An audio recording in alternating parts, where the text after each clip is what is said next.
Assalamualaikum warahmatullahi wabarakatuh. Mugi kanugrahan saha berkah dalem Pangeran tansah karentahna dhateng kula lan panjenengan sedaya. Dumateng panjenenganipun sesepuh, pini sepuh saha aji sepuh ingkang dahat pinundi, panjenenganipun Bapak Lurah Trimurti ingkang luhuring budi, panjenenganipun Bapak petugas saking Dinas Kesehatan Bantul ingkang kinabekten, saha dumateng para lenggah ingkang bagya mulya.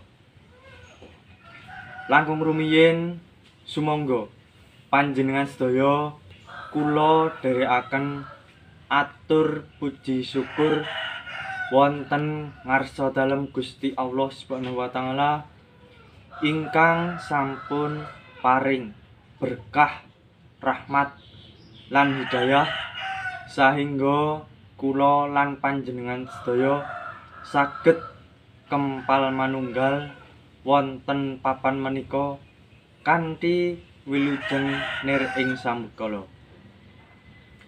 Sholawat saha salam tansah konjuk dumateng Nabi Agung Muhammad sallallahu alaihi wasallam. Mugi-mugi kula lan panjenengan tansah pikantuk syafaatipun fi dunya wal akhirah. Amin. Para rawuh ingkang satuhu sulistyaning budi, keparenga kula ing mriki minangka ketua panitia adicara menika ngaturaken pambagya wilujeng sugeng rawuh, ugi ngaturaken agunging panuwun dene panjenengan sedaya sampun kersa rawuh saperlu minangkani atur panyuwunipun saking panitia adicara menika kagem nderek midhangetaken menggah sesorah ngengingi bebaya narkoba ingkang samangke badhe kaaturaken saking petugas Dinas Kesehatan Bantul. Para rawuh ingkang minulya, saking panitia ugi ngaturaken agunging panuwun dumateng para warga masyarakat ingkang sampun paring pambiyantu menapa kemawon. Mugi-mugi amal kesaenan panjenengan pinarengan piwales ingkang langkung kathah tuwin langkung sae saking Gusti Allah Subhanahu wa taala. Amin. Para rawuh ingkang winantu basuki, tiyang nem menika satunggaling tiyang ingkang dereng mateng wonten ing bebrayan utawi wonten ing sesrawungan. Amargi piyambakipun taksih wonten ing masa transisi saking bocah dhateng tiyang dewasa, ugi dipun sebat usia ingkang nembe pitados jati dirinipun.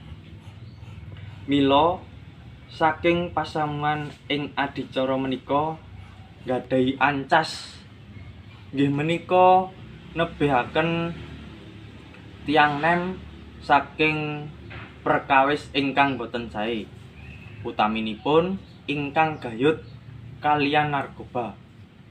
Mugi kanthi wontenipun penyuluhan bebaya narkoba menika khususipun kagem para muda-mudi Kelurahan Trimurti katebihaken saking babagan narkoba satemah dados tiyang ingkang sehat jasmani tuwin rohani.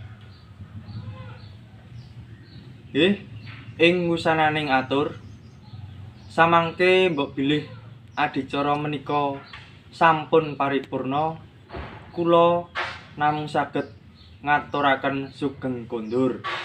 Mugia rahayu ingkang sami pinanggih.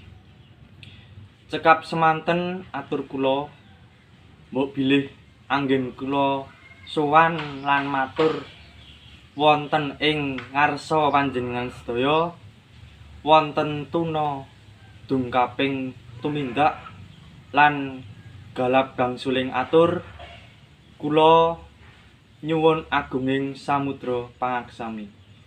Matur nuwun. Wassalamualaikum warahmatullahi wabarakatuh.